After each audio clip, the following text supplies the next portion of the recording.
농장 조성이 완료되면 초기 모축을 입식하겠습니다. 초기에 몇 두로 시작하느냐는 농장의 지속성 및 성공 여부를 가름합니다.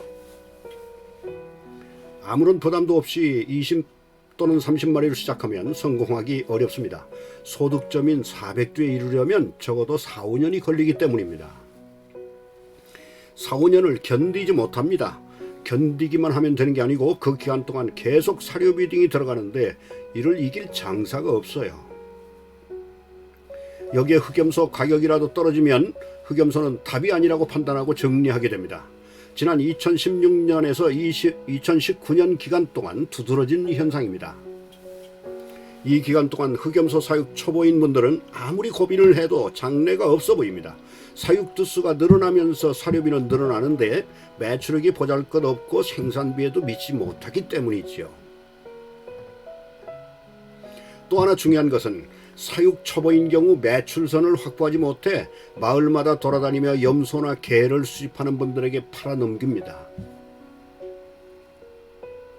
이 경우 정상 가격의 55 내지 65% 정도로 거래되기도 합니다. 정상가 키로당 5,500원까지 떨어졌는데 4,000원 언저리에서 팔아버립니다. 그래도 팔 수밖에 없는 이유는 정상 거래선이 없고 우선 사료비가 급하기 때문이죠.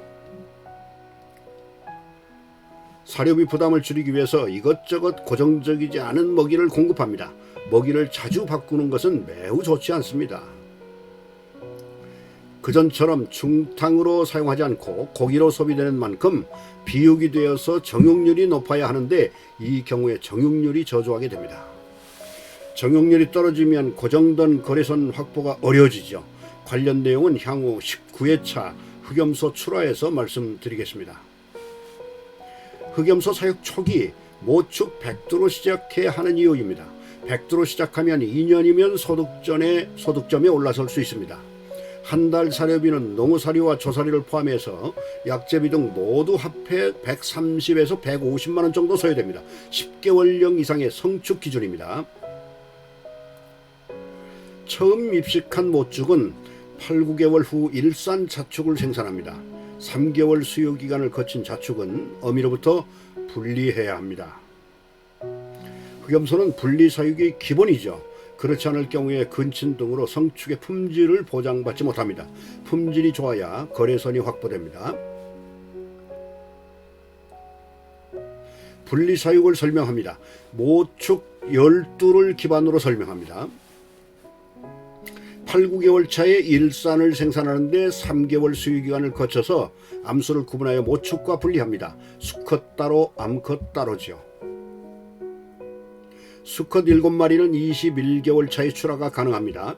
그러나 암컷은 정식을 위해서 키우였죠. 18개월 차가 되면 일대 모축이 이산을 생산합니다.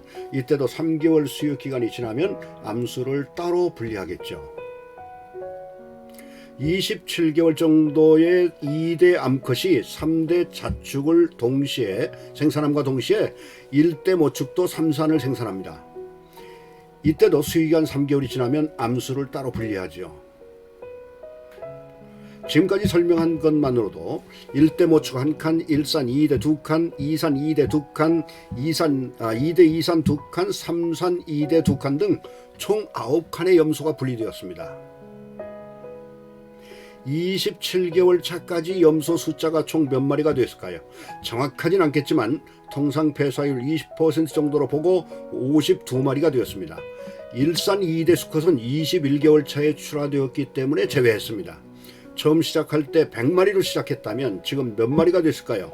520두 전후가 되겠죠? 이때는 모축과 자축이 혼합되어 있기 때문에 사료비를 100마리당 100만원 남짓으로 계산하면 됩니다. 상시 사육두수 목표가 500두라면 이후에 생산되는 암수는 분양하거나 또는 비육 후에 출하를 계속할 수 있습니다.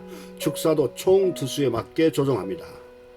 다음 분만이 이루어지고 수유기간 3개월이 다가오기 전에 성축을 출하하거나 분양하는 것으로 축사를 비워두어야 합니다.